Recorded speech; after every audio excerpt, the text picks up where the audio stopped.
이 부분에서 우리가 말하고 있는 소유라는 것은 도대체 어떤 소유를 가지고 말씀을 하고 있는 건가? 그리고 구제하는 것은 또 어떤 구제를 말하고 있는 것인가? 그리고 이때 낡아지지 아니하는 배낭을 만드는 것, 곧 하늘에 둔 바 다함이 없는 보물을 거기에다 쌓는 거라고 이야기했어요. 그러면 하늘에 쌓는 보물은 어떤 보물을 말하는 것인가? 이거에 대해서 한번 나눠봤으면 합니다. 말씀 먼저 드릴게요. 우선 여기에 소유라고 하면 청년 부자 가난이 주님께 나와서 내가 무엇을 어떻게 해야 영생을 얻겠습니까? 할 때 이제 주님이 너의 그 모든 소유를 팔아 가난한 자에 주고 나를 따르라 이렇게 이야기를 했죠. 그러면 그때 그 소유라는 것은 부자 가난이 가지고 있는 어떤 물질적인 어떤 것도 있을 거예요.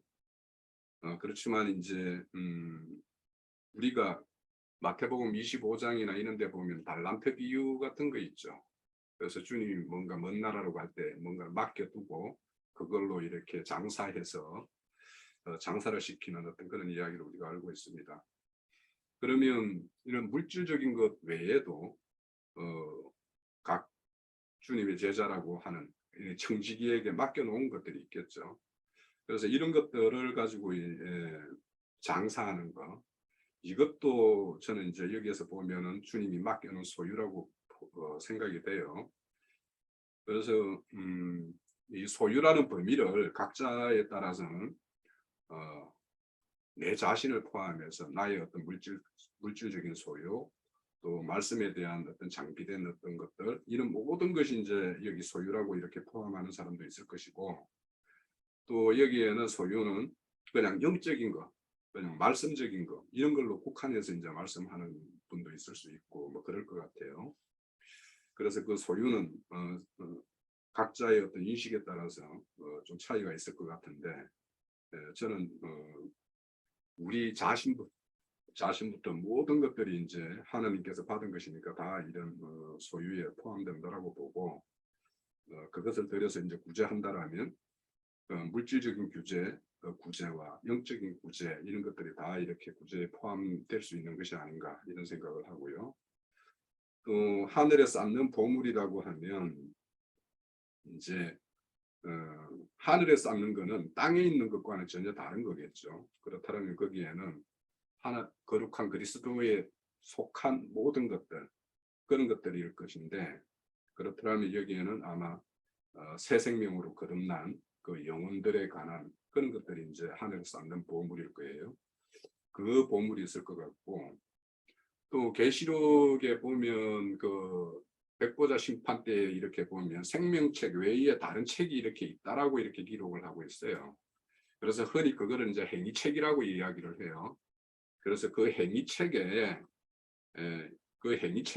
이런 물질을 들여서 이렇게 구제하는 것들 이런 것들까지도 포함해서 기록하고 있지 않을까 이런 생각도 좀 해보고 그래서 그런 어떤 선행이라는 것이 우리가 영적인 것만이 아닌 그런 어떤 사람이 살아가는 데 어떤 필요를 충당해주는 이런 것들도 다 포함돼서 우리는 그렇게 이해를 가지고 있어야 되는 것이 아닌가라는 생각을 좀 합니다. 그리고 이제 이사야서 55장에 보면 목마른 자들아 물로 나와서 돈 없는 자도 나오라 이렇게 말씀을 해요. 너희는 와서 사먹되 돈 없이 값 없이 와서 먹으라 이렇게 이야기를 해요.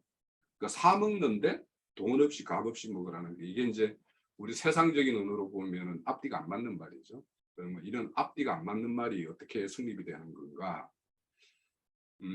실질적으로 사놓았죠. 값은 이제 지불을 이제 주님의 피값으로 이렇게 지불을 해놓은 것을 우리는 그저 이렇게 먹는 거지만 실질적으로는 이제 주님께서 다 값을 치러놓은 것이니까 이게 사 먹는 것이 된다 이렇게 이제 이해를 가지면 좀 어떨까 싶고요. 그래서 거저 받았으니 거저 주라 이렇게 말씀을 해요. 그래서 거저 받았으니 거저 주는 것이 여기에서 저는 이제 모든 소유를 파는 것 이런 것에 이제 포함되는 내용이다 이렇게 좀 이해를 가지고 있고요. 더욱이 이제 우리가 이런 어떤 시간을 통해서 장비된 말씀들, 이런 말씀들을 가지고 죽은 자를 살리는 일, 이런 것들에 대한 것도 당연히 여기에는 더 이제 가치 있는 영혼을 살리는 것이니까 거기에 대해서 우리는 늘 매진을 하고 있습니다. 그래서 하늘에 쌓는 것, 그래서 거룩한 것인데 이거는 이제 조미 먹기 여기 보면 도둑도 들지 않는다고 그랬고 조미 먹지 않는다고 그랬어요. 그러면 이렇게 좀 먹는 것들은 어떤 것인가? 세상적인 거는 언제든지 이제 틈탈 수 있는 거죠.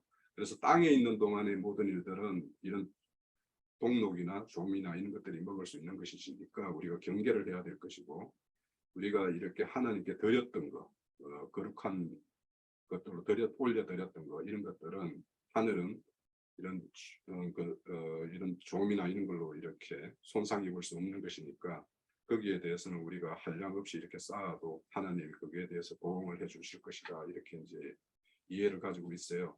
그래서 제가 이거에 대해서 이제 이렇게 생각해 보자고 하는 거는 우리의 어떤 소유에 대한 생각을 어떻게 가지고 있는가, 우리 형제 자매님들은. 그래서 그거에 대해서 좀 궁금했어요. 그래서 이게 다 늘 영적인 걸로만 우리가 이해를 가져야 되는가, 아니면 이런 어떤 육신이 살아가고 있는데 소요되는 어떤 이런 물질 같은 거, 이런 것들도 포함시키고 이해를 가지고 있는가, 이런 것들이 좀 궁금했어요. 자, 이에 대해서 의견 있으신 분들 말씀 주시고 넘어가죠. 네, 형제님이 지금 이야기하신 것처럼 소유라고 할 것 같으면은 먼저 이야기하셨듯이 각자가 가지고 있는 모든 것이라고 이렇게 저기를 할 수 있겠죠. 그래서 거기는 같은 말로 뭐 경제 문제도 거기에 포함이 된다고 저도 생각을 해봤어요. 그러나 영적으로 주님께 순종하는 거, 충성하는 거, 그런 것도 다 영적인 면에서 소유다 하는 것으로 그렇게 같이 봤어요. 그리고 이제 구제를 해서 낡아지지 않는 배낭을 만들라 하는 그 말씀에 있어서는, 구제를 한다는 것은 저는 어떻게 생각을 했냐면은 선을 베푸는 거, 하나님의 일을 하는 거, 그것이 이제 구제하는 것이다. 그래서 그렇게 함으로써 누더기가 되지 않는 인생을 사는 것이 결국은 낡아지지 않는 배낭을 만드는 것이다. 배낭이라는 것은 내가 살아가면서 만들어지는 어떤 삶의 주머니, 그것이 아닌가, 가방, 주머니, 그런 것이 아닌가, 그렇게 생각을 해봤어요. 그랬기 때문에 결국은 그렇게 하는 것이 하늘에다가 다음에 하늘에 둔 바 다음이 없는 보물이다, 이렇게 하신 것은 알곡은 모아서, 주님이 알곡은 모아서 곳간에다가 두신다고 하셨어요. 그래서 그 하늘이라는 것은 주님의 곳간이 아닌가. 주님의 곳간에 두는 것은 거기에는 그래서 도둑도 없고 좀도 먹지 않는다, 그렇게 하는 것이 이 말씀에서 담겨진 어떤 의미가 아닐까, 그렇게 생각을 해봤어요. 그래서 여기 질문에는 하늘에 두는 보물은 어떤 것을 말하는가. 그러니까 결국은 이것은 내가 주님께 향한 어떠한 충성과 순종하는 그 마음, 그래서 하나님의 일을 하는 그 자체가 하늘에 쌓아둬야 할 보물이 아닌가 하는 것으로 생각을 해봤습니다. 그래서 우리가 말씀에서도 우리가 그것을 저기를 한다고 할 것 같으면은 디모데전서 6장에 보면 사도 바울께서 디모데한테 6장 18절 19절 선을 행하고 선한 사업을 많이 하고 나누어 주기를 좋아하며 너그러운 자가 되게 하라. 이것이 장래의 자기를 위하여 좋은 터를 쌓아 참된 생명을 취하는 것이니라 하는 것이 결국은 그것이 우리가 하늘의 보물을 쌓는 것이 아닌가 하는 것으로 생각을 해봤습니다. 네, 여기까지입니다. 네. 저도 한 말씀 부탁드려요. 저는 여기서 33종 말씀, 너희 소유를 팔아 구제하여 낡아지지 아니하는 배낭을 만들라. 하늘의 금과 다함이 없는 보물이 있으니 거기는 그릇도 가까이 하는 일이 없고 정도 먹는 일이 없다. 내가 다시 이 말씀을 저는 조금 이렇게 봤습니다. 네가 가지고 있는 지금까지 하나님의 말씀을 들어서 영의 생명의 말씀으로 저장을 하고 있다면 네 안에 있는 이 모든 것들을 가지고 나가서 전도하는 데 써라. 전도를 말하는 것들을 저는 받아들였습니다. 그래서 구제가 바로 전도를 얘기하는 것이다 라는 관점으로 저는 보고 말씀을 드렸어요. 배낭이라고 얘기했는데 저는 배낭이라는 것이 우리 몸을 얘기하는 게 아니라 영적인 몸으로 아버지께 드려지는 그런 사람이 되어야 된다고 말하는 것이 아닌가, 저는 이런 관점으로 받아들였고요. 보물이라는 것은 바로 예수 그리스도, 하나님 나라, 니나 자매는 참고라고 얘기했고 너무나 강의적인 것이기 때문에 저는 여기에서 예수 그리스도를 가진 사람, 즉 예수 그리스도 플러스 영으로 오신 그리스도 예수를 담은 사람, 즉 영에 속한 사람이 되어지면 이런 것들이 자연스럽게 나가서 행해진다는 거죠. 하나님이 원하는 아버지의 뜻대로 생명 율에 의해서 움직여지는 사람이 되어진다라고 보고 이렇게 봤고요. 34절에 너희 보물이 있는 곳에는 너의 마음도 있습니다. 예수 그리스도의 영이 우리 안에 들어와 있다면 내 마음도 같이 연합해서 예수의 영과 혼 하나가 되어서 함께 움직이는 것이 되기 때문에 이곳은 시공간을 초월하고 영원한 곳이고 정말 죽음 전후까지도 변함없는 주님의 그 마음으로 살아가지는 이 모든 것이 되어진다고 봐서 저는 다른 데 문장을 찾지 않고 위에서 보면은 믿음이 작은 자들아 너희는 무엇을 먹을까 마실까 구하지 말며 고심하지 말라. 먼저 너희는 그의 나라를 구하라 이렇게 말씀하셨기 때문에 육의 것에 관심을 보다는 영적인 하나님 나라를 구하는, 그래서 영의 생명을 더 중시하는 그 뜻이 더 강조되었다는 것으로 이 말씀을 드려봅니다. 까치하기 위해서 여기까지 합니다. 네. 그 증거 주실 분 주세요.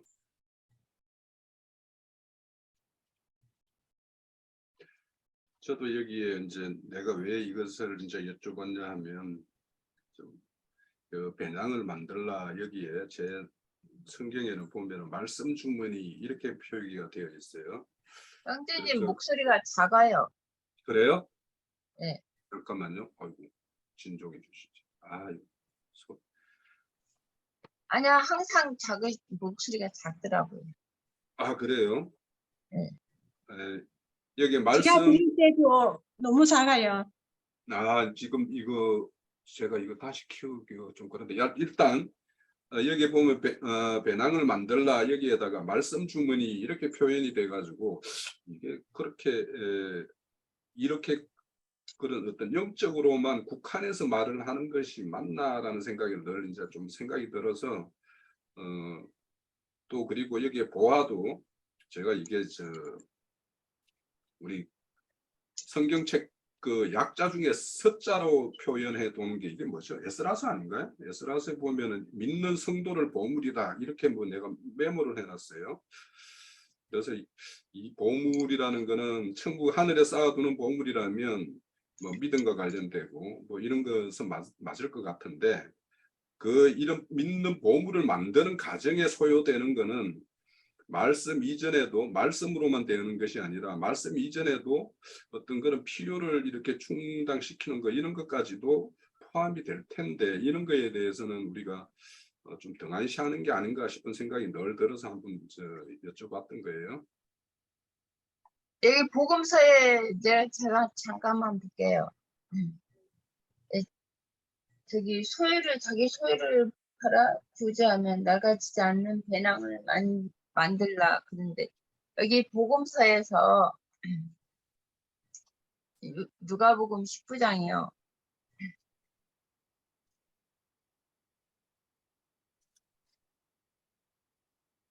네, 말씀하세요.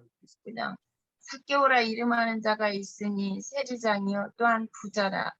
그가 예수께서 어떠한 사람인가 하여 보고자 하되 키가 작고 사람이 많아 할 수 없어 앞으로 달려가서 보기를 위하여 돌 무화과 나무에 올라가니 이는 예수께서 그리로 지나가게 됨이더라.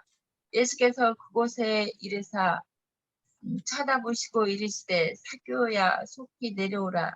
내가 오늘 내 집에 유하여 하겠다 하시니 급히 내려와 즐거워하며 영접하거늘 무사람이 보고 수군거려 이르되 저가 주인의 집에 유하러 들어갔도다 하더라.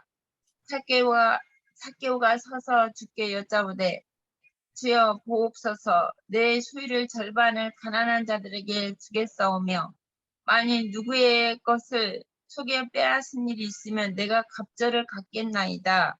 예수께서 이르시되 오늘 구원이 이 집에 이르렀으니 이 사람의 아브라함의 자손이로다. 그랬거든요. 이게 복음서는 이 말씀이고 아까 뭐 자매님들이 다 말씀했는데 이게 이 삭개오라는 것은 세리장이었잖아요. 그러니까 세리장이면 이렇게 세금을 많이 탈취도 했고 남의 것을 좀 저기 한 것 같아요. 더 많이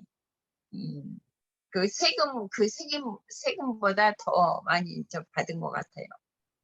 그래서 이 세리장이 부자였는데 남의 것을 이제 이게 율법에도 남의 것을 이제 빼앗으면은 사배나 갚는 그 율법의 제도가 있잖아요. 그런 것처럼 이제 이 세리장의 이것을 주님은 너는 아브라함의 자손이다. 이 집에서 너도 구원을 받았다.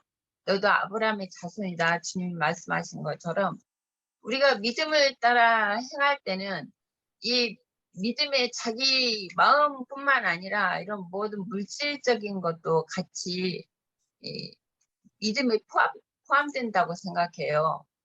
이게 이 세리장의 마음을 주님은 보신 것이죠. 그렇기 때문에 이 삭개오도 아브라함의 자손으로 이제 구원을 받은 것을 주님은 말씀하셨거든요.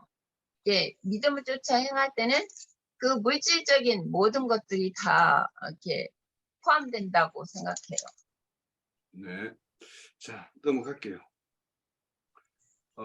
누가복음 12장 58절 59절입니다.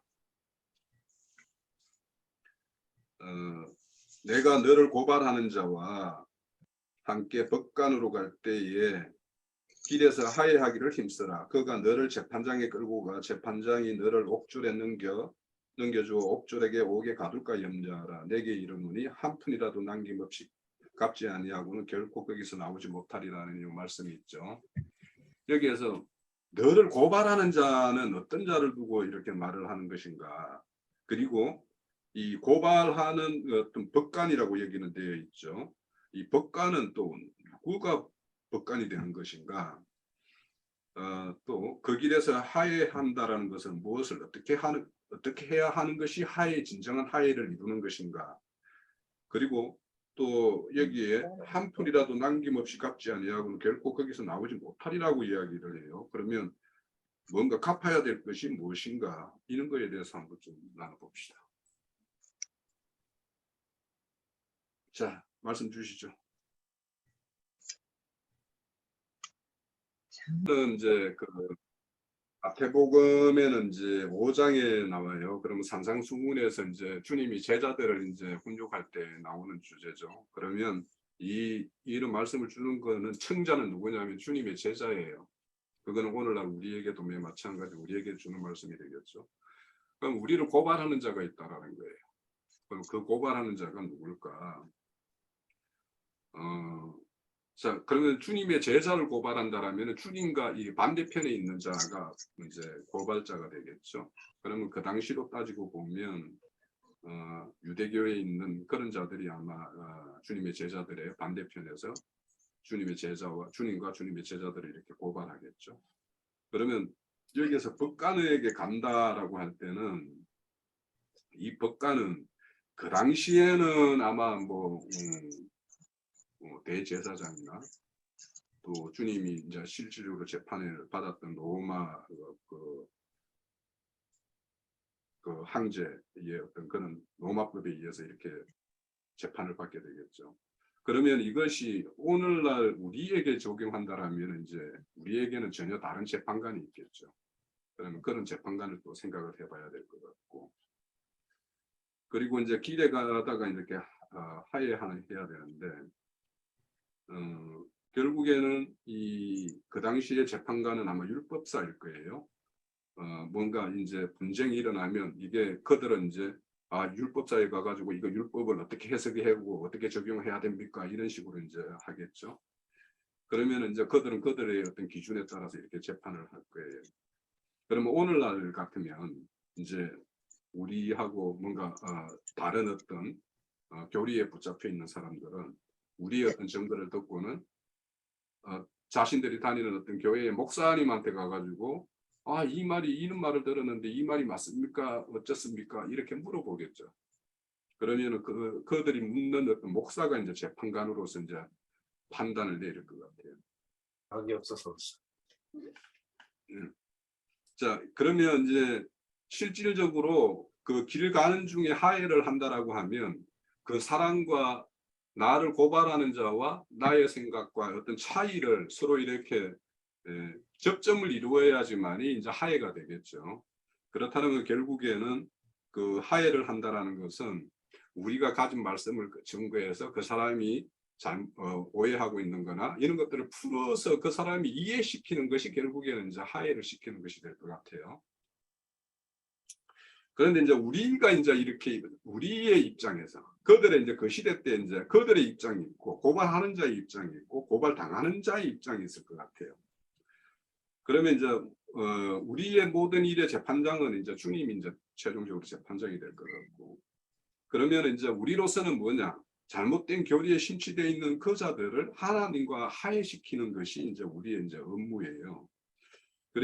그러려면 이제 하나님과 하해를 시키기 위해서는 우리가 가지고 있는 모든 소유 그런 것들을 이제 다 동원해가지고 그 고발자를 나와의 어떤 의견 충돌 있는 자를 하나님 앞으로 빛 가운데로 이렇게 인도하는 것이 이제 우리 고발을 당하는 자의 어떤 해결해야 될 어떤 책무가 있다라고 생각이 되어지고, 그리고 이제 여기에는 한 푼이라고 되어 있고 어디엔가는 뭐 홀이라도 이렇게 갚지 않으면 이렇게 되어 있을 거예요. 그러면 이 홀이라도 갚지 않으면이라고 하는 것이 결국에는 우리가 가진 어떤 말씀의 어떤 기준으로 그 사람을 이렇게 율법의 요구를 이렇게 해결하지 못하면 그 사람은 결국에는 그 재판장 앞에 가가지고 그 사람이 이 재판장으로부터 책망을 받거나 징벌을 받거나 이렇게 할 것이고, 또 우리는 우리대로의 어떤 해야 될 일을 다 못했을 때 또 이런 어떤 책망을 받거나 뭐 이런 게 있을 거고, 우리가 다 했다라면 칭찬을 받을 수 있겠죠. 그래서 이제 여기 홀이라고 하는 거는 우리로서는 화목해하는 어떤 직분을 가지고 있으면서 그 직분을 다 하는 것이 홀의를 다 갚는 것이라는 생각이 들고, 그것을 받아들이는 사람은 빛의 말씀이면 그것을 가감없이 이렇게 받아들이는 것이 홀의도 남기지 않고 이렇게 갚음이 되는 어떤 그런 것이라고 이렇게 생각이 되어져요. 그러면 이제 결국에는 주님께서 이루어 놓은 그 복음의 어떤 내용들을 내가 이해하고 또 나를 고발하는 자에게 이해를 시켜서 두 사람과 화목해 되고 주님과 화목해 되고 이렇게 모두가 화목해 되는 것이 결국에는 이 고발자와 고발당하는 자와 재판관과 이 모두가 화목해 되는 것이 여기에서 모든 홀이라도 남기지 않고 다 갚는 것이 말하는 것이 아닌가 이런 생각을 했습니다. 자, 여기에 대해서 좀 말씀 주시죠. 예, 제가 이어가겠습니다. 뭐 형제님이 그 앞에서 얘기하는 것에 저도 대부분 그렇게 보는데, 약간 저기 한 부분이 잠깐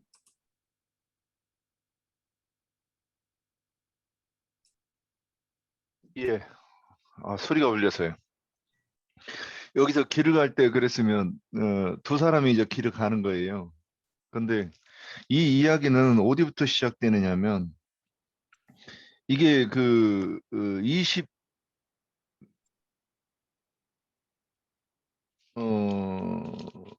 이게 그 저기 마태복음 5장에서 보면 그게 그 저기 21절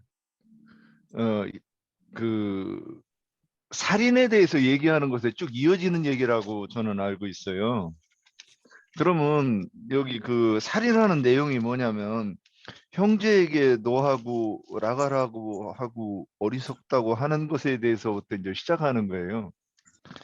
그러면 잠깐만 제가 아까 마태복음 5장 저도 찾다가 적었는데 마가복음에서 그러면 그 형제에게 노했다. 미련한 놈이라고 했다. 그럼 이 이야기는 뭔 얘기냐면 그러면 지금 한 사람이 복음을 전했는데 그 듣던 사람이 야 그건 진리가 아니야. 네가 지금 전하는 거는 네가 성경을 많이 너는 그 알레고리야. 지금 이제 이랬다는 거죠. 성경을 그렇게 보면 안 돼. 그렇게 저기 자의적으로 해석하고 알레고리 하면 큰일 나. 이제 이렇게 한 거예요, 사실은. 근데 그렇게 하는 것이 노하고 라가라고 하고 미련한 놈이라고 했다는 얘기를 이제 하는 거예요. 그래서 이렇게 이제 이 두 사람이 길을 간다고 같이 하는 거는 지금 이제 히브리서 11장에서 우리 보고 나그네 길이라고 했으니까 우리는 다 이제 나그네 길을 가는 거죠. 그런데 이제 두 사람이 그 만나가지고 이렇게 이제 갔던 건데 그러면 내가 저 사람 보고 네가 하는 게 거짓 복음이야 그랬으면은 어떻게 보면 대적하는 것이고 어떻게 보면 고발하는 말이란 말이죠. 그러면 그래서 여기서 그 고발하는 자와 함께 갈 때에 그러면 이 법관에게 함께 갈 때 그러면 이게 이제 그 계시록 7장이라든가 이런 데 보면 이제 인 맞는 이야기가 있어요. 그러면 그 인을 완전히 맞아가지고 이 화인을 맞아서 돌이킬 수 양심이 굳어져 가지고 돌이킬 수 없는 사람이 되는 것을 저는 얘기하지 않을까 이제 이렇게 좀 생각을 하고 있었어요. 맞는지는 모르겠지만 그런데 법관에게 가는 거예요. 그래가지고 법관에게 가서 재판장에 끌려가 가지고 옥졸한테 넘겨주는 그 때가 어느 때냐? 완전히 인을 맞아 가지고 돌이킬 수 없는 때가 아닌가 저는 이렇게 이제 본 부분이고 화해는 어떻게 하느냐? 그러면 화해를 하면 이전에 고발했다고 그러는데 다퉜다는 얘기잖아요. 그래서 다투면 화해의 여지가 있으면 좋은데 그럼 화해를 어떻게 하는가?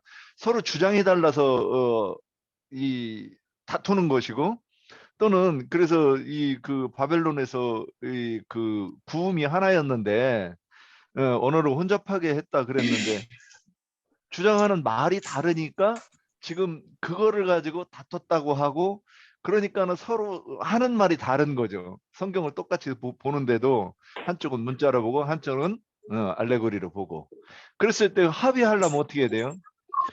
그러면 영적으로 보는 사람이 문자도 육적으로 보던 사람이 영적으로 보든 그래야 되는데 여기서 얘기는 화해가 된다고라는 것은 너와 내가 생각이 똑같고 하는 말이 똑같은 것을 얘기한다. 아까 홍 의원님이 뭐 얘기한 그런 부분인데 조금 다르게 얘기하면 그러면 그게 나와 화해하는 것이기도 하지만은 실제로는 주님과 화해가 되는 거죠. 그 사람이. 예, 지금 이 얘기를 그 살인과 연결해서 이렇게 얘기하는 것 아니었는가 이렇게 봤습니다. 네, 여기까지입니다. 예, 주실 말씀 있으신 분 계세요? 이 소리가 어디서 나는 가 모르겠네. 네, 제가 조금 하겠습니다. 여기에서 내가 너를 고발하는 자와 함께 간다는 것은 저는 아까 뭐 반대되는 분이다 하고 홍영대님이 얘기를 하셨는데 저는 그것이 주님과 반대되는 사탄 마귀라고 생각을 해봤어요. 심지어는 염라대왕도 그럴 수가 있다고 생각하고 저는 이것이 죽음 후에 우리가 육신의 몸을 떠났을 때를 생각을 해봤어요. 그랬기 때문에 고발을 하는 자라는 것은 우리가 여기 길이라고도 말이 나왔는데 아까 윤영재님이 얘기한 것처럼 우리가 살아가는 인생길, 우리는 나그네의 길을 가잖아요. 주님께 가기 전에. 그렇기 때문에 고발하는 자는 우리를 항상 부추겨서 주님께 가지 못하게 방해하는 마귀인 것인 거예요. 사탄 마귀.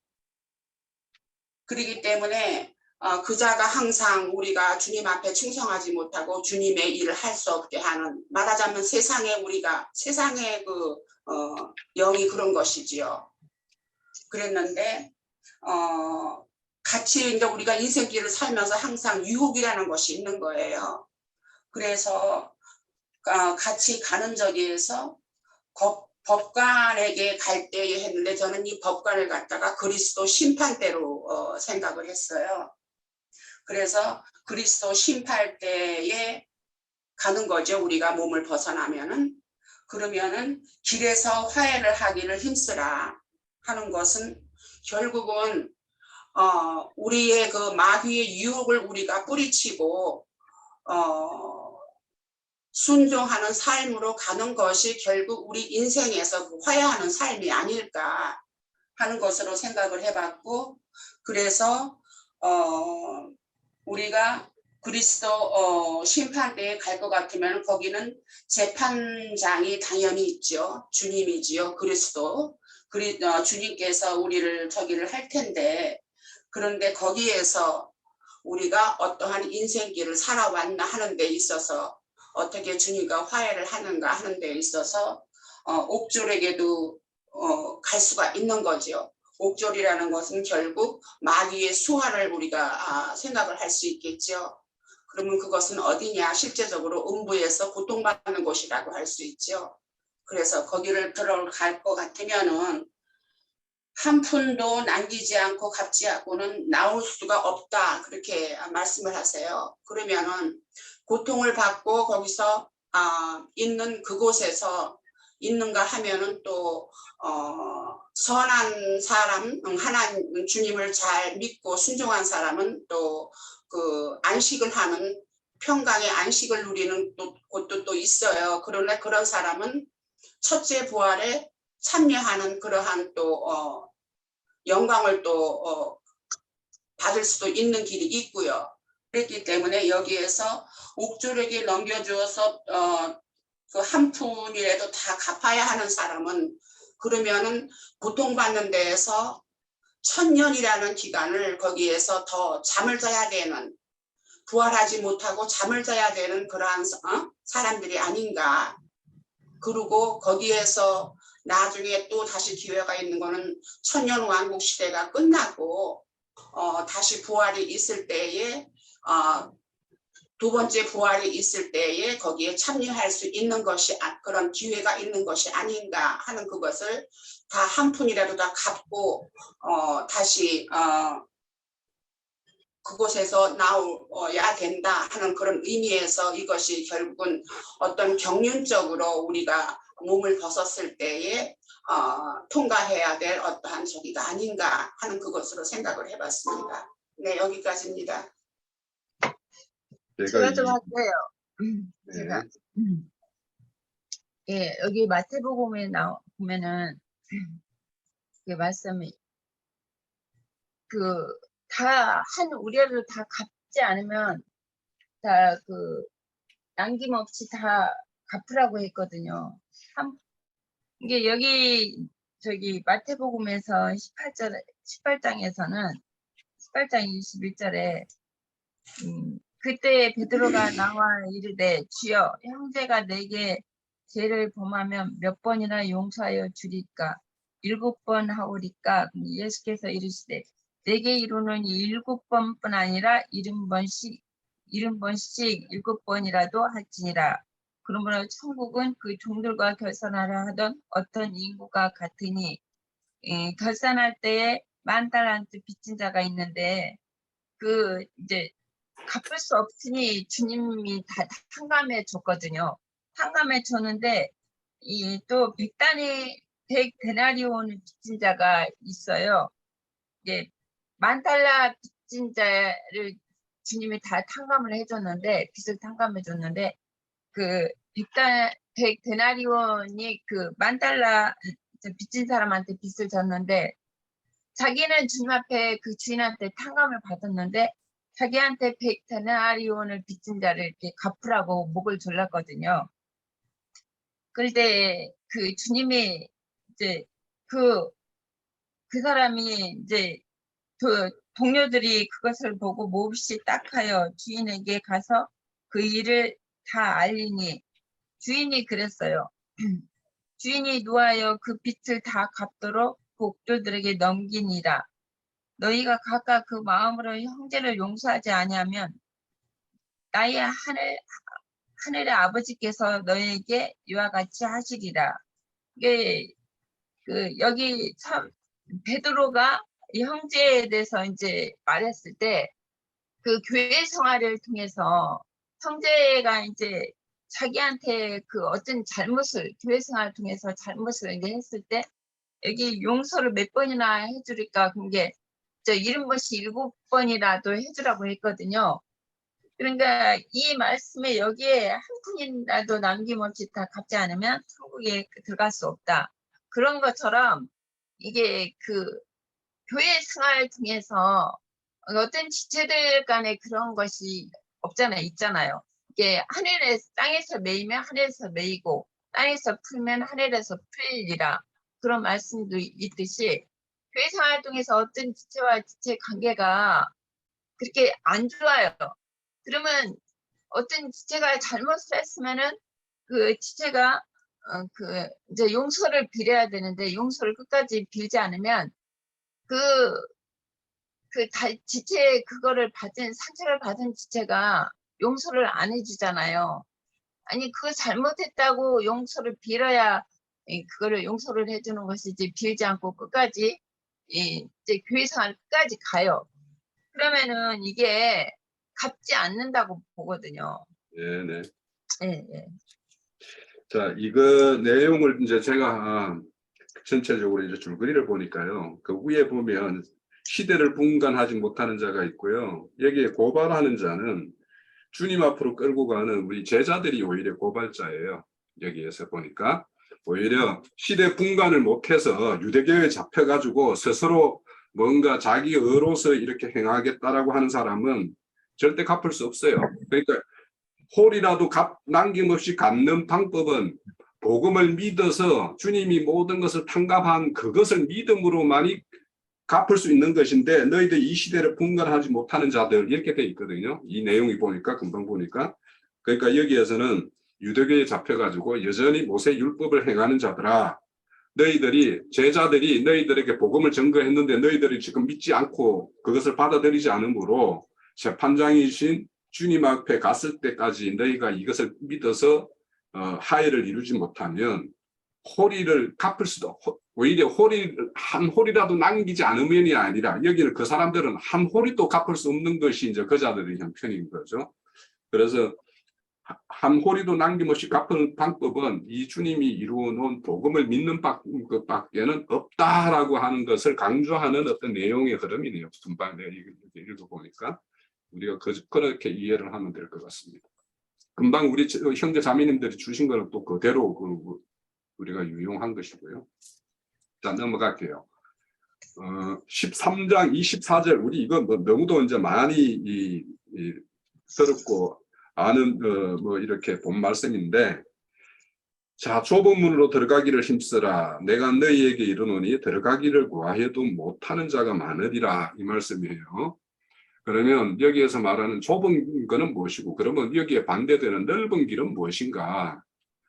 우리가 이제 그냥 일상적으로 그냥 이해한다라면 일반 종교계로 가는 거는 넓은 문, 우리처럼 가는 거는 뭐 좁은 문 이렇게 이해를 가지고 있을 텐데 이걸 남들에게 왜 우리가 가는 것은 좁은 문이고 너희들이 가는 것은 넓은 문인가, 이걸 우리가 설명을 해야 될 것 같고, 또 여기에 들어가기를 구하여도 못하는 자가 많다고 그랬어요. 왜 그러면 들어가기를 이렇게 구하는데 못 들어가는 자는 왜 못 들어가는 것인가, 이거에 대해서 한번 우리 나눠봅시다.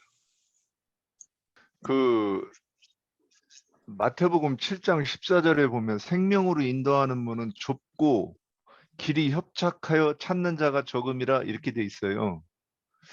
근데 여기서 생명으로 인도하는 문은 좁고 길이 협착하다. 예, 그런데 일단 그 좁다고라는 것을 생각을 할 때 부자가 천국에 들어가려고 하면 낙타가 바늘기로 들어가는 것보다 더 어려우니라 이렇게 얘기했어요. 그러면 세상에 낙타 보고 바늘로 지나가라 그러면, 바늘기로 지나가라 그러면 그냥 지옥 가는 게 낫지 거기를 어떻게 지나갈 수 있겠는가. 그만큼 어렵다는 거죠.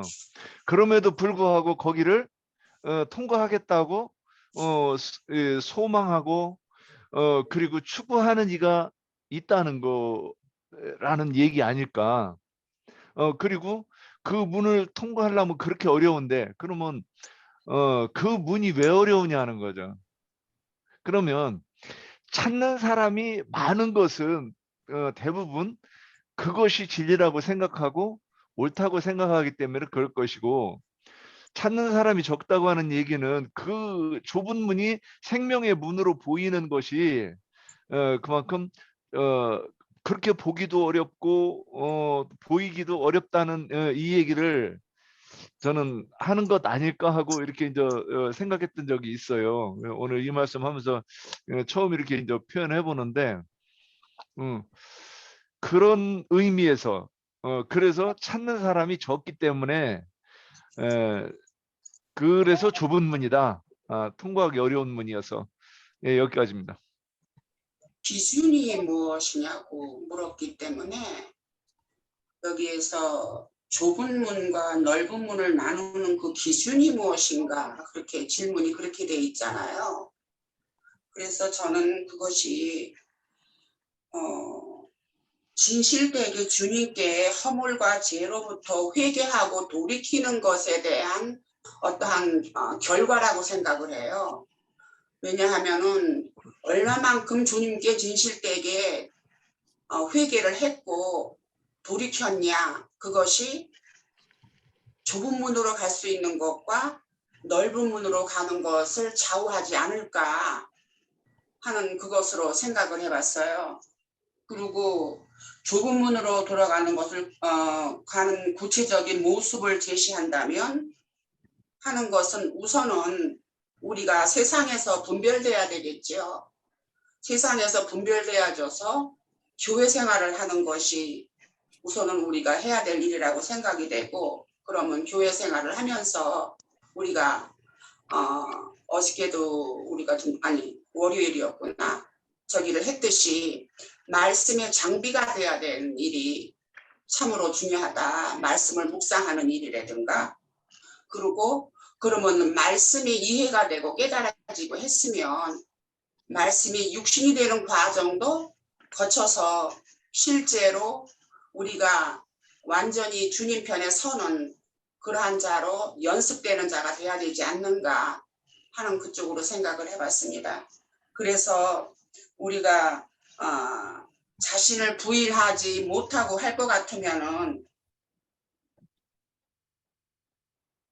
또 옛성품으로 돌아갈 수 있는, 우리가 어저께 월요일 날 가지고 많은 문제를 가지고 그 귀신에 대해서 얘기를 했던 것처럼 그러한 우려성도 있는 것이고 했기 때문에 말씀의 장비가 되어져서 우리가 스스로가 방어를 하는, 또 주님 편에 완전히 서서 우리가 주님과 함께 동행하는 삶이 절대적으로 필요한 것이 아닌가 하는 그쪽으로 생각을 해봤습니다. 그래서 또 다른 질문이 그래서 우리가 말씀에서 볼 것 같으면은 로마서 6장에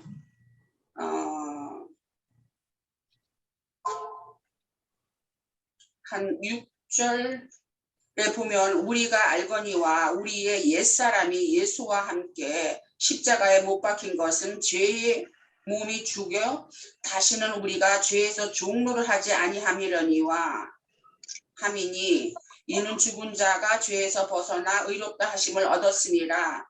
만일 우리가 그리스도와 함께 죽었으면 또한 그와 함께 살 줄을 우리가 믿는다 하는 그 믿음 안에서 우리가 충실한 교회 생활을 해야 되지 않을까 그렇게 생각을 해봤습니다. 네, 여기까지입니다. 네, 저도, 또 예. 네. 저는 늘 가장 기본인 것 때문에 계속 이거를 드린 게 하나님은 항상 3단계로 훈련하잖아요. 혼, 영으로 들어가고 그걸 좀 더 세상으로 가서 학대하면 애국, 강약, 가난 학대되잖아요.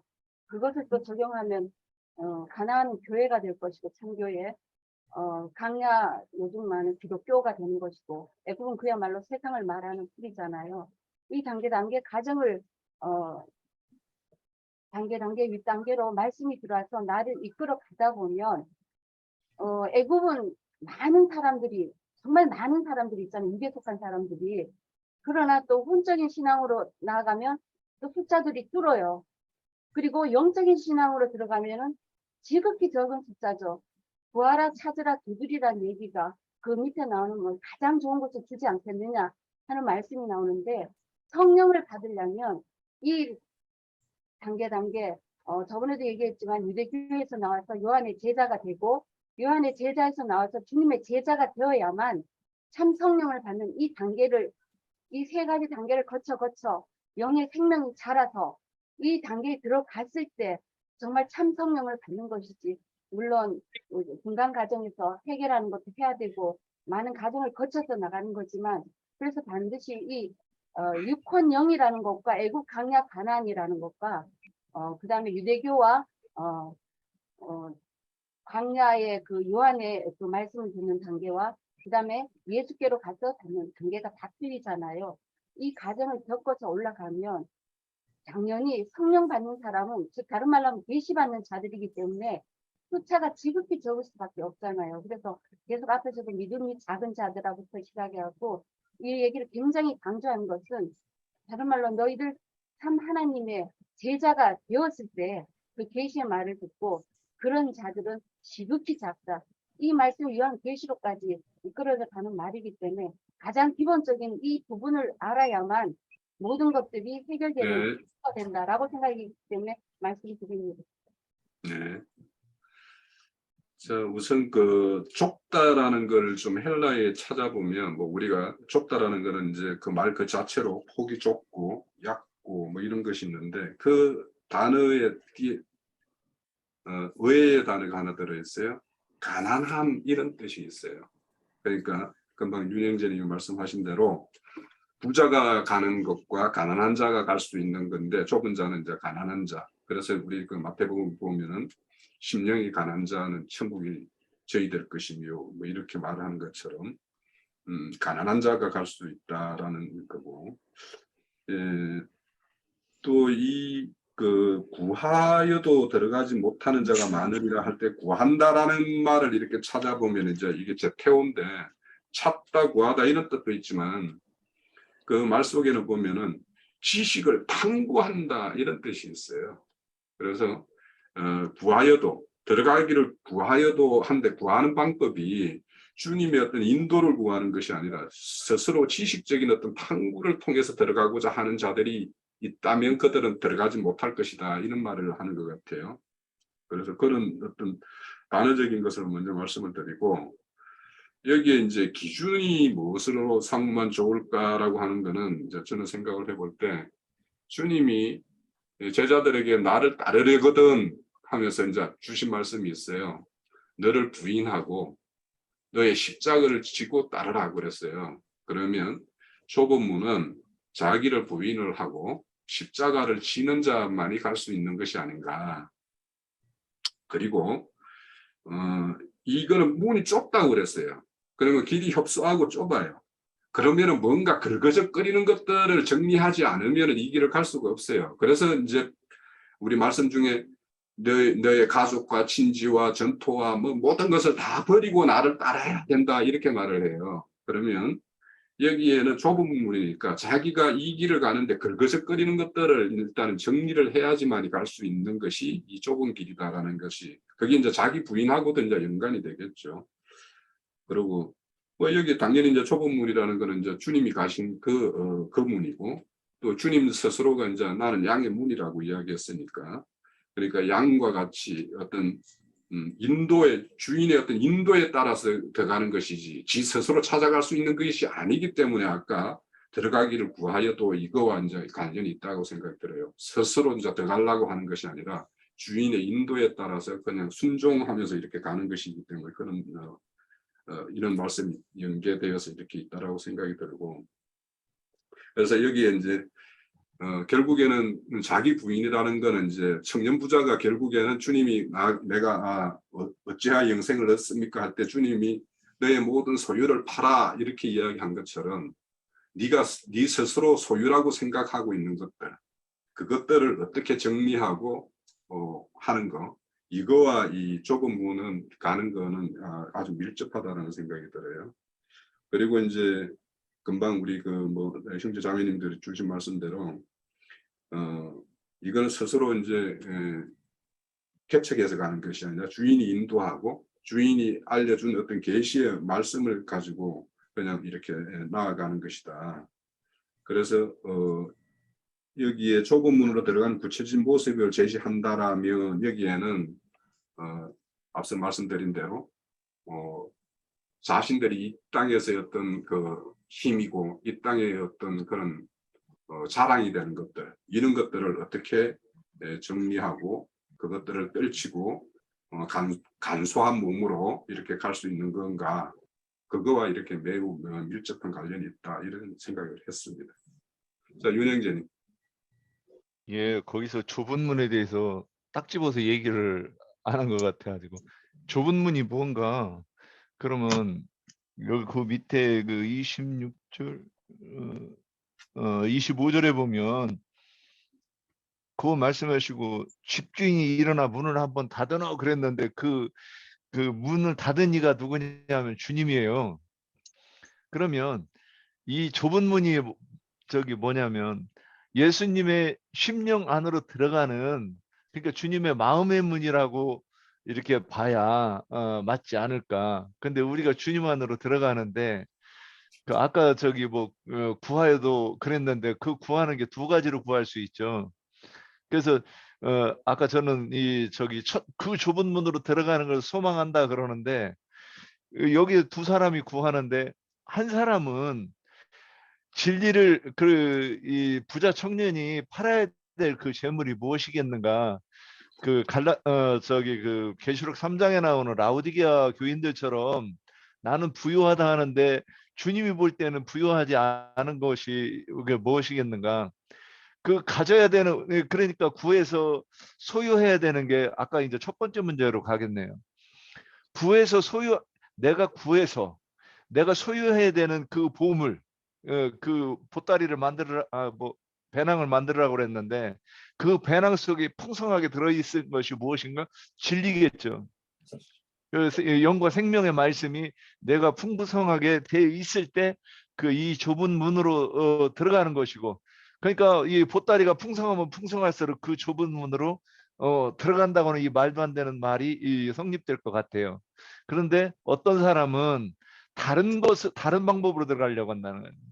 그러니까 육신의 생각을 가지고 이 문으로 들어가려고 구하는 자들이 있다. 이 내용이 이렇게 해석이 되지 않는가 싶습니다. 예, 여기까지입니다. 더 보충할 거 없으면 넘어갈게요. 저기 아까 제가 증거를 할 때에 그 질문지를 나형제님이 다시 이렇게 적은 그 부분을 저는 열어놓고 봤거든요. 거기 간격이 이렇게 돼갖고 눈에 얼른 잘 들어오기 때문에 그랬는데 거기에는 그 마지막 질문에 들어가기를 구하는데 못하는 자가 많은 이유는 무엇일까 하는 그 질문이 거기에 있지를 않아갖고 제가 조금 끄트머리에 버벅거렸어요. 그랬는데, 그러니까 그거는 결국은 형제님이, 홍 형제님이 이야기하신 것처럼 자신을 부인하지 못하는 것이 가장 큰 이유겠죠. 그리고 이제 제가 그 성경 구절을 읽은 것에 있어서도 그러면서 우리가 이제 권면하는 말씀이 로마서 6장에서 제가 아까 본 그것으로서 우리가 믿음으로 화합을 해서 저기를 할 것 같으면 우리가 능히 그 길을 갈 수 있다 하는 그것으로서 이렇게 말을 표현을 하고 싶었던 것이었는데 조금 이렇게 버벅거리는 문제가 있어갖고 그래서 제가 다시 한번 보충을 합니다. 네, 여기까지입니다. 예. 자, 넘어갑니다. 자, 누가복음 13장 32절 33절입니다. 이르시되 너희는 가서 저의 의에게 이르라. 오늘과 내일은 내가 귀신을 쫓아내고 병을 고치다가 세 3일에는 완전하여지리라 하라. 그러나 오늘과 내일과 모레 내 갈 길을 가야 하리니 선지자가 예루살렘 밖에서 죽는 법이 없느니라. 이런 말씀이 있어요. 자, 여기에서 제3일에 완전하여지리라는 말씀이 어떤 의미는 어떤 것인가? 그리고 오늘과 내일 모레는 내 갈 길을 가야 한다라는 말씀의 의미, 그리고 선지자는 예루살렘 밖에서 죽는 법이 없다 이렇게 말씀하시는 그 내용에 대해서 우리 한번 나눠봅시다.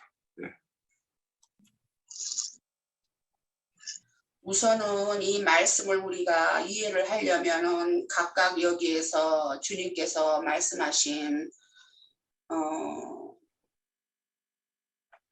3일 그 길을 우리가 이해하는 것이 필요하지 않나 생각을 해요.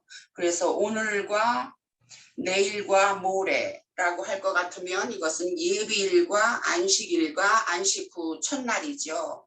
그러면은 예비일은 당연히 준비를 하는 날일 것이고 죄인들을 대신을 해서 준비를 하는 날일 것이고 안식일은 말하자면은 장사되는 건데 이제 그것이 다른 말로 표현을 할 것 같으면은 죽고 장사되고 부활한다.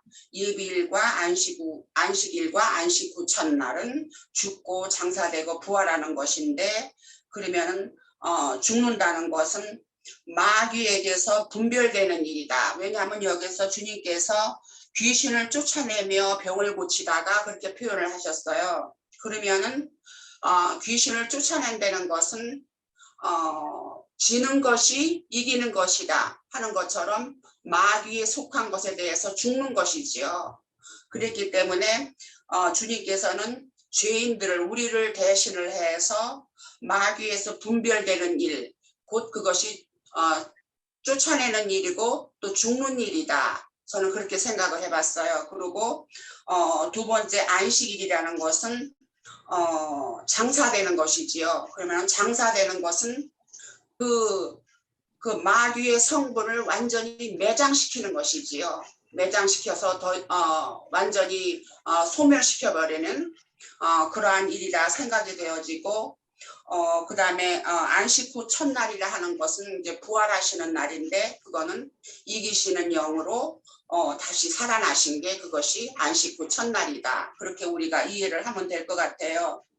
그랬기 때문에 제3일에 완전하여지리라는 말씀의 의미는 이기시는 영으로 다시 살아나셔서 그것은 아버지와 약속하신 그렇게 다 그런 과정을 거치신 것은 아버지와의 약속에서 어떠한 약속이 있었지요. 그것은 뭐냐 하면은 주님께서 거쳐 하실 수 있는 많은 처소를 얻는다는 것이었어요. 결국은 우리 안으로 들어오실 수 있는 그 약속을 이루신 것이지요. 그랬기 때문에 그럴 것 같으면은 그 주님의 이기는 영으로 교회가 창설되는 것이지요. 교회가 세워지는 것이지요. 그래서 그것이 제3일에 완전해지리라 하는 그것은 교회가 이루어질 수 있는 일을 마치시고 거기에서 이제 교회가 세워질 것을 주관하시는 교회가 세워짐으로써 그 일을 주관하시는 주님의 일을 할 수 있는 그러한 일을 마치신 것에 대한 어떠한 일이 아닌가 그런 의미로 생각을 해봤습니다. 그리고 오늘과 내일과 모레 내가 갈 길을 가야 한다는 말씀의 의미는 이미 앞서 제가 설명을 한 것으로 이해가 되어지고요. 선지자가 예루살렘 밖에서 죽는 법이 없다는 의미는 이때 당시에 예루살렘은 마귀에 속한 마귀의 처소가 되었을 상태이기 때문에 말하자면 유대교가 번성을 해서 서기관들 바리새인들이 모든 그 마귀의 예수님이 이야기를 하셨듯이 너의 아버지는 마귀다 하는 적이로서 마귀가 차지를 한 그 성이기 때문에 거기에서 그들과 짐승들과 전쟁을 해야 하셨기 때문에 예루살렘에서 돌아가셔야 되지 않았나 하는 그것으로 생각을 해봤습니다. 네, 여기까지입니다. 네, 이어주시죠.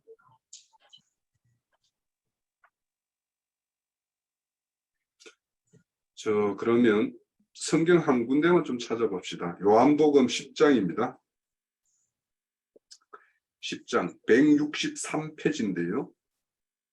10장 17절 18절이요.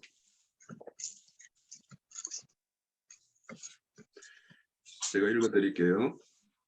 요한복음 10장 17, 18 내가 내 목숨을 버리는 것은 그것은 내가 다시 얻기 위함이니 이로 말미암아 아버지께서 나를 사랑하셨느니라. 이를 내게서 빼앗는 자가 있는 것이 아니라 내가 스스로 버리노라. 나는 버릴 건세도 있고 다시 얻을 건세도 있으니 이 계명은 내 아버지께서 받노라 하시니라. 자, 이런 어떤 그 주님이 답변하는 이 답변이거든요. 우리 누가복음에 보면 어떤 바리새인이 와가지고 헤롯이 당신을 죽이려고 합니다. 이렇게 해요. 그에 대한 어떤 답변을 이렇게 하는 거예요. 그러니까 이게 이제 주님의 어떤 죽음과 관련돼서 이제 말씀을 이제 이렇게 이어가는 것인데. 앞서서 이제 자매님께서 주신 것처럼 이제 주님의 어떤 그 이 땅에 와서 행하는 것은 이제 3일길로 이렇게 계속 이제 이어져요. 그런데 여기에서 이제 완전하여진다라는 것들을 이렇게 다른 성경에서 이렇게 보면은 일을 마친다 이런 뜻이에요. 일을 마친다. 또 그러니까 일을 오셨으면 주님은 뭔가 일을 맡아서 오셨고 일을 완성한다 이런 의미도 있겠죠. 그래서 그런 어떤 의미가 있고요. 그래서 여기에는 이제 이 말씀은 지금 주님이 아직까지 이제 그 예루살렘 성전에 입성하기 전이에요. 그러니까 입성해서부터 한 일주일 동안 이제 마지막을 이렇게 보내시는데, 그러면 지금 여기는 이제 예루살렘으로 나아가기 전이거든요. 그러니까 최종적으로는 주님이 이제 마지막 한 주를 이제 예루살렘 성전 안에서 베다니와 이렇게 왔다 갔다 하면서 보내시니까, 그러면은 그 자매님 말씀대로 예수님은 최종적으로는 예루살렘 성전에서 그들의 어떤 은수들이 이제 점유하고 있는 그들과 이제 최종 일전을 이제 치르는 것이 이제 최종적으로 십자가의 죽으심이죠, 결국에는. 그래서 죽고 사는 거, 아까 금방 내가 읽었던 것이 요한복음 10장 그 말씀은 뭐냐면 죽는 것도, 죽는 장소도 모든 것이 주님께서 결정하고 주님이 이렇게 하는 것이지 이걸 강제로 빼앗을 자는 아무도 없다라는 거예요. 그러니까 주님이 3일 길을 가는데 아직도 남은 3일 길 갈 길이 남아 있다라면 그거는 그들이 나를 죽인다고 해서 죽여지는 것도 아니고 나는 계속 그렇게 해서 앞으로도 또 3일 길을 갈 것이다. 이런 것을 이제 말씀을 하고 있고, 그러니까 여기에 보면은 이제 주님을 이제 피하라고 이제 이런 정보를 줬겠죠. 헤롯이 죽이려고 합니다. 그렇지만 주님은 야, 죽고 사는 거는 내가 결정하는 거지. 헤롯이 죽인다고 해서 내가 죽냐? 뭐 이런 어떤 반문이에요. 어떤 내용으로 보면. 그래서 이런 어떤 그 주님의 어떤 그 이런 인자로 와서 해야 될 일들, 그 일이 다 맞춰서야 완전하고 이루어진 다음에야 그 헤롯이 나를 죽일 수 있는 것이지 그렇지 않다라고 하는 것이 이제 요 전체적인 맥락의 어떤 말씀으로 보여요. 그래서 주님 자신이 어떤 주권자인지 생사의 모든 것을 다 결정권은 주님 자신에게 있다라고 하는 어떤 그 변론의 말씀이 요 구절의 말씀이다. 저는 이렇게 이해를 하고 있습니다.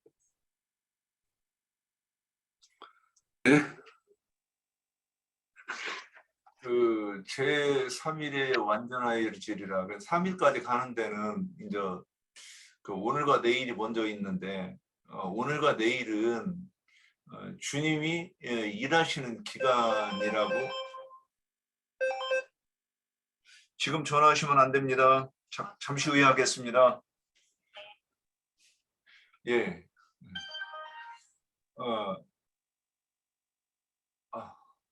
예. 그 3일에 완전해진다 그랬을 때 그 3일이라고 하는 것은 요한복음에서 보면 이 혼례식이 있는 날인데 지금 이거를 얘기하는 것 아닌가 하는 생각을 하면서 이렇게 일단 봤습니다.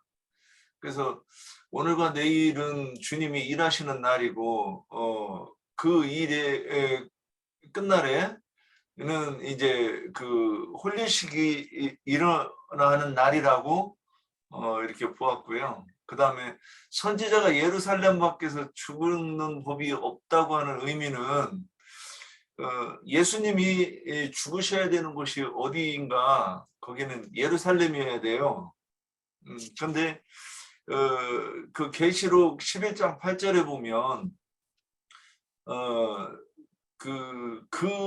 그들이 시체가 큰 성길에 있으니 그 성은 영적으로 하면 소돔이라고도 하고 애굽이라고도 하니 곧 그들이 죽게 해서 십자가에 못 박히신 곳. 그런데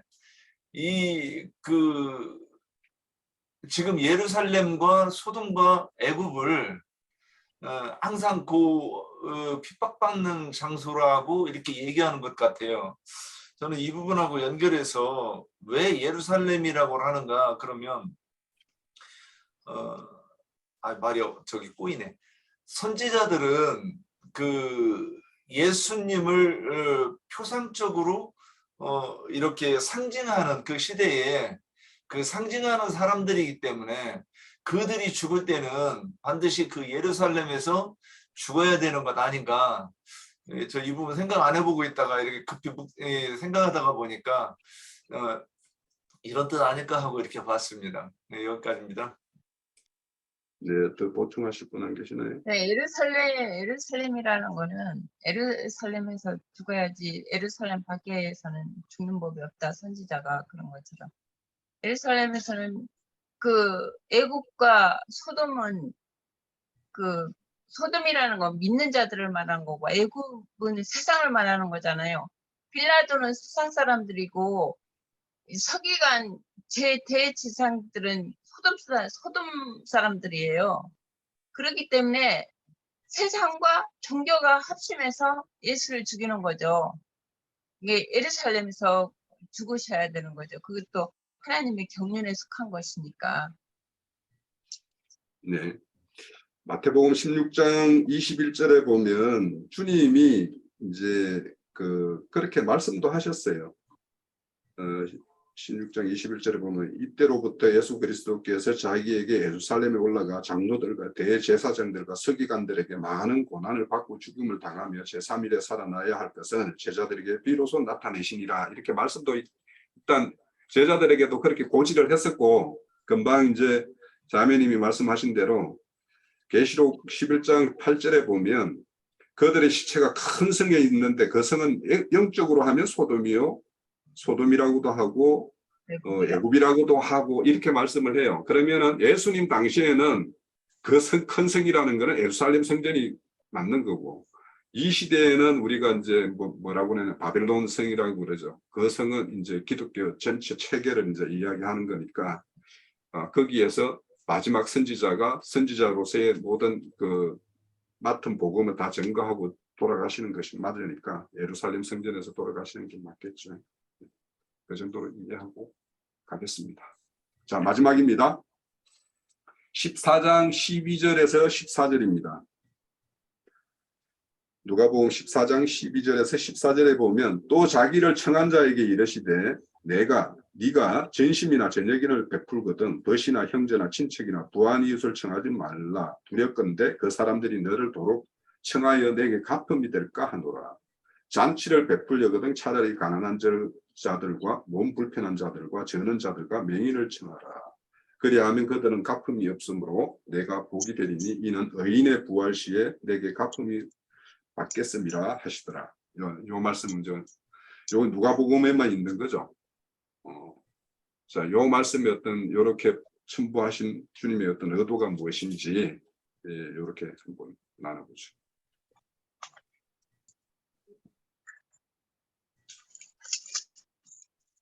네. 이 가품이 될 것을 경계시키는 이유는 이미 우리가 이 생에서 가품을 받는다면 하늘에서는 상금이 없는 거죠. 그렇기 때문에 그러한 것을 주님께서 우리에게 심어주시는 것이 아닌가. 왜냐하면은 우리가 오른손이 하는 것을 왼손이 모르게 하라 하는 그런 말씀이 있는 것처럼 우리가 이미 어떤 사람으로부터의 우리가 선한 일에 대한 그 가품이 있었다 하면 이미 상금을 받은 것으로 간주가 되기 때문에 하늘에서는 상금이 없게 되는 것을 아까 또 같은 말을 되풀이한 것 같은데 상금이 없다는 것을 말씀하시는 것이다 그렇게 생각이 되어지고요.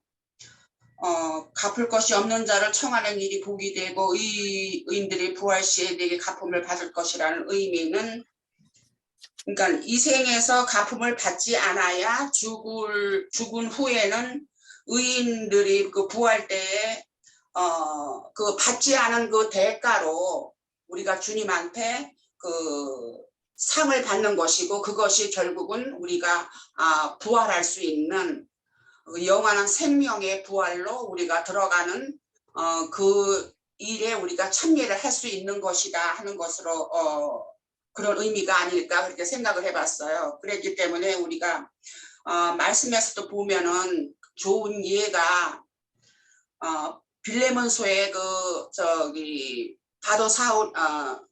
사도 바울이 그 빌레몬에게 편지를 보낼 때에 그 오네시모가 그 빚진 그 빌레몬한테 그 빚진 그것이 있는데 그것을 다 자기가 감당을 하고 또 그 대신에 또 빌레몬이 사도 바울에게 또 빚진 어떠한 것이 있는 것처럼 말씀이 그렇게 되어 있으면서 그런 것도 다 없는 걸로 무효를 하고 한다 하는 그런 말씀의 내용이 빌레몬인 것 같아요. 그랬기 때문에 결국은 오네시모는 종으로 있었기 때문에 모아둔 돈이 없었잖아요. 그랬기 때문에 어떠한 것을 갚을 수 있는 위치의 사람이 아니었어요. 그랬기 때문에 그것을 사도 바울이 다 정리를 해주고 하는 그러한 일이 결국은 지금 여기 말씀에서 우리가 본 것처럼 갚음이 없는 그것을 했을 때에 우리가 하늘에서 상이 있고 또한 그것이 의인의 부활 시에 참여할 수 있는 일이 아닌가 하는 것으로 생각을 해봤습니다. 네, 여기까지입니다. 네, 보충하실 분. 저도 한 말씀 드리고 싶네요. 조금 다른 관점으로 저는 봤어요. 정심이나 저녁이나 베풀에서도 하는 11장 말씀과 13장 말씀은 서로 대비되는 말씀인데 저는 형제나 친척 부하님을 청하지 말라. 이 말은 유대교로 본다면은 유대교 사람들은 문자적이고 의문의 말씀 같은 건 참으로 부하죠. 문자적으로 풀이해도 우리 벗이나 형제나 문자 그대로 한다 하더라도 세상 관점에 있는 사람들을 청하지 말라.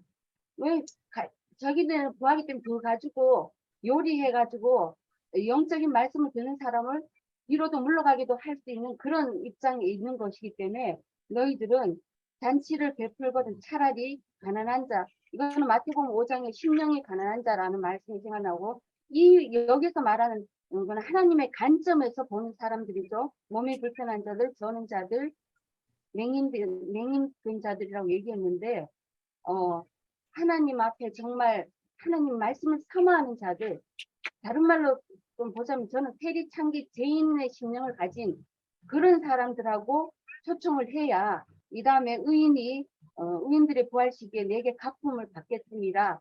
이 말하고 저는 연결된다고 봤기 때문에 이 두 말을 이 대비를 이렇게 시켰다고 저는 생각을 했습니다. 이런 관점에서 간단하게 여기까지만 말하겠습니다.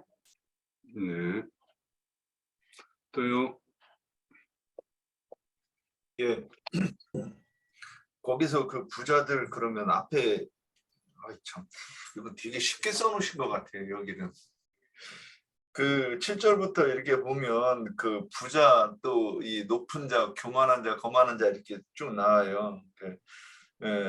그 7절 보면 높은 자리를 택함을 보시고 청함을 받은 사람들이 높은 자리 택함을 보시고 그들에게 비유로 말씀하여 이르시되 내가 누구에게나 혼인잔치에 청함을 받았을 때 높은 자리에 앉지 말라. 왜냐면 지금 이 자들이 왜 높은 자리에 앉았을까?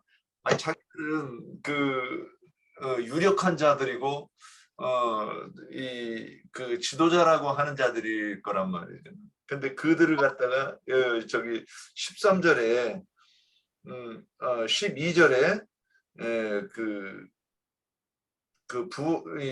부한 이웃 그 또 보시나 형제나 친척이나 부한 이웃이 그 위에 잔치 자리에서 높은 자리에 앉는 자들을 얘기하는 것이라고 저도 이렇게 보세요. 나머지는 김태훈 자매님 다 얘기했으니까 거기에 이렇게 일치해서 봅니다. 이렇게 부한자들이라는 것은 서기관 바리새인 율법사들은 주님이 말씀하시기를 그들은 그 율법을 자기도 지지도 않으면서 그 사람들한테 율법에 무거운 것을 짐을 져주면서 회당의 상석과 시장에서 문안받는가 그런 것을 좋아하잖아요. 부한자들은 이게 주님이 이 세례 요한을 말할 때도 그 왕궁에 있는 자들은 부드러운 옷을 입은 자들이라고 그랬거든요. 이게 서기관 바리새인 제사장들을 말하는 거고 이게 여기서 가난한 자들은 그 세리와 창기와 죄인들을 말하는 것 같아요. 이게 이들은 불러서 주님의 혼인 잔치에 참석을 하잖아요. 주님과 함께. 근데 그들은 그 잔치에 오라고 해도 나는 소를 샀고 장가 갔고 뭐 밭을 샀기 때문에 가지 못하겠노라 그러잖아요. 그런 것처럼 이 부한 자들은 그 유대계들을 말하고 지도자를 말하는 거고 이 가난한 자들은 세리와 창기와 죄인들을 말하는 것 같아요. 예. 자, 성경 한두 군데만 찾아봅시다. 요한복음 5장 44절입니다. 요한복음 5장 44절. 너희가 서로 영광을 취하고 유일하신 하나님께로부터 오는 영광은 구하지 아니하니 어찌 나를 믿을 수 있느냐. 이 말씀에 보면 서로 영광을 취하는 자들이 있어요. 그러니까 서로 영광을 취한다는 것은 서로 영광을 주고받고 이렇게 한다는 거겠죠. 그 요한복음 12장 43절에 보면 위에 관리 중에서 그를 믿는 자가 많되 바리새 교회에서 새들 때문에 드러나게 말하지 못하니 이들은 출교를 당할까 두려워함이라. 그들은 사람의 영광을 하나님의 영광보다 더 사랑하였더라. 이렇게 말씀하는 부분이 있어요. 자, 여기에 이제 금방 서로 영광을 취하는 자들 있고, 잠깐만요. 자, 그래서 여기에 부한 자들은 서로가 서로의 자신의 어떤 영광이 있다라고 생각하는 사람들이 여기에서 아마 부한 자들, 뭐 여기 이럴 것 같아요. 그래서 서로의 어떤 가품이 있는 자들. 그래서 우리 뭐 세상 말로도 이제 유유상종이라고 서로 부한 자들은 부한 자들끼리 뭐 이렇게 어울리고 그들끼리 어떤 단체를 만들고 카르텔을 만들고 여기 이제 저는 이제 이런 사례를 아주 실제 역사상에서 봤는데 우리 그 시골에 가면 읍내가 그렇게 크지 않잖아요. 읍내에 좀 유지들이 모여가지고 고급 빌라를 지었어요. 거기에는 그런 어떤 자기들만의 그런 어떤 이상을 가지지 않은 사람들은 못 들어오는 그런 빌라를 지어가지고 그렇게 했어요. 그 중에 그 동네 그 새마을 금고 이사장이 거기 있었어요. 그 카르텔에. 그래가지고 그 국민들이 그들이 그렇게 카르텔을 지어가지고 하는 것을 다 듣고는 새마을 금고에 돈을 다 빼버린 거예요, 그냥. 그래가지고 새마을 금고가 하루아침에 그냥 빈털터리가 돼버렸어요.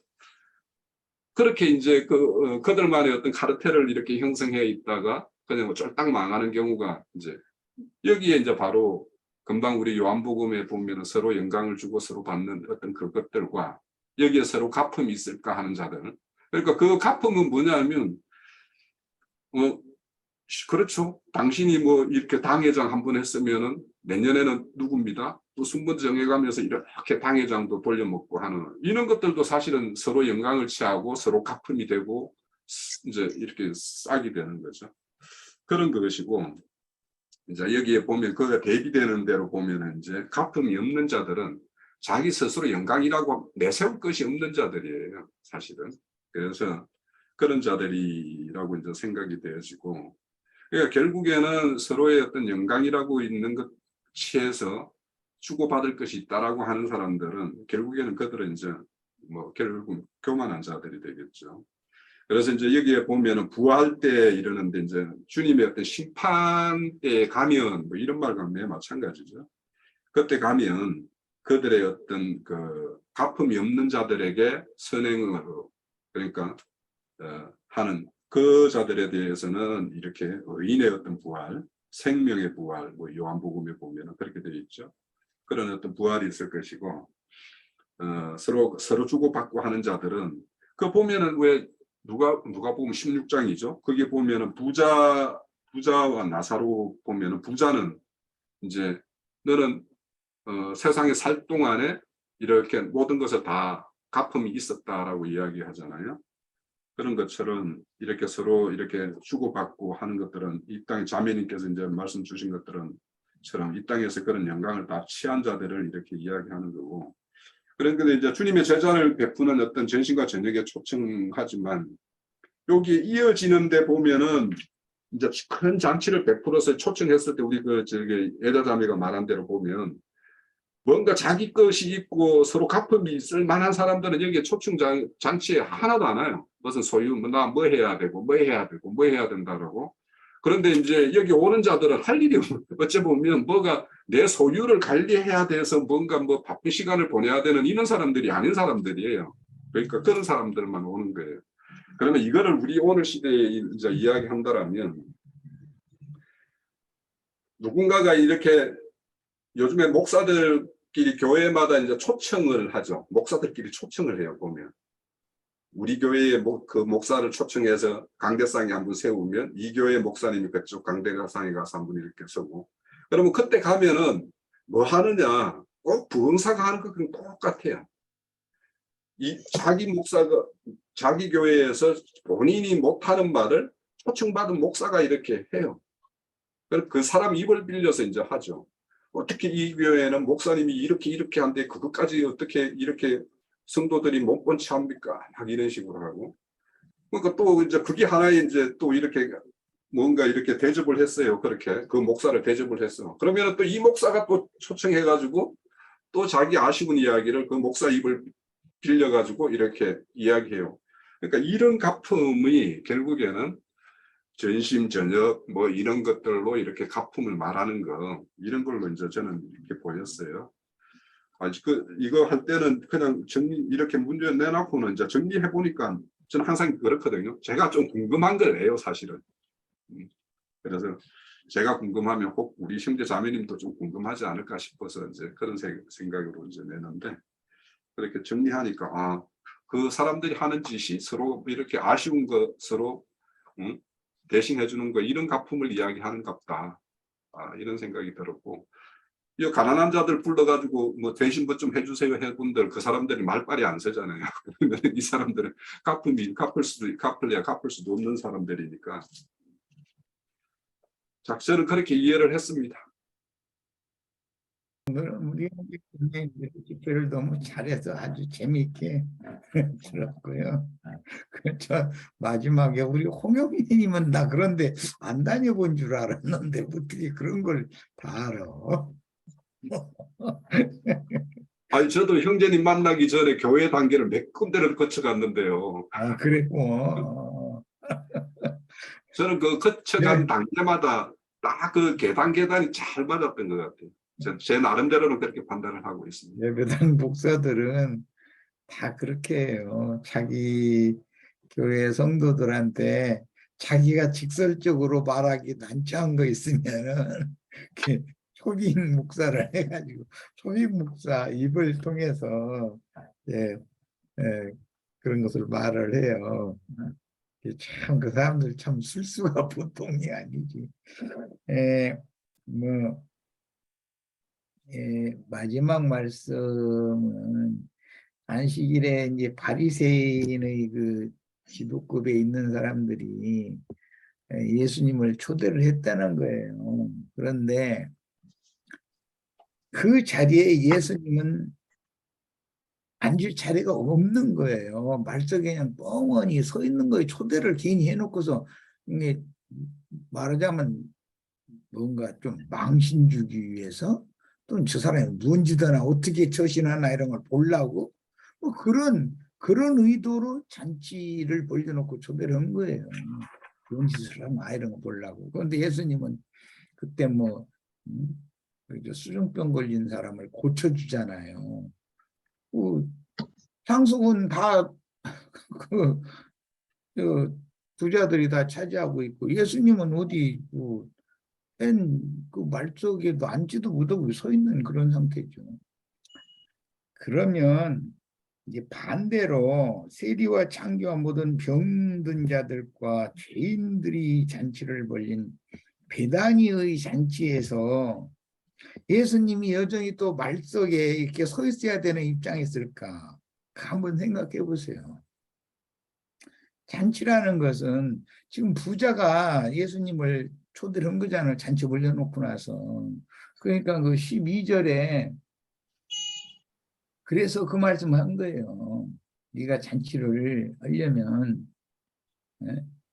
네 친구, 네 형제, 네 친척, 부유한 이웃 그 바리새인의 친구, 형제, 친척, 부유한 사람들이라는 게 오늘날 누구를 말하겠냐. 그런 사람들 초대하지 말고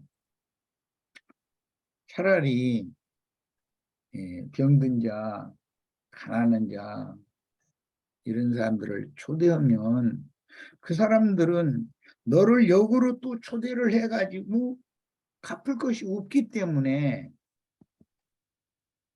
네가 그 불쌍한 사람들을 초대해서 잔치에 초대해서 대우해 준 것이 천국에서 사야 된다. 이제 이렇게 결론을 하셨어요. 난 이런 말씀을 보면서 참 감동도 너무 크게 오고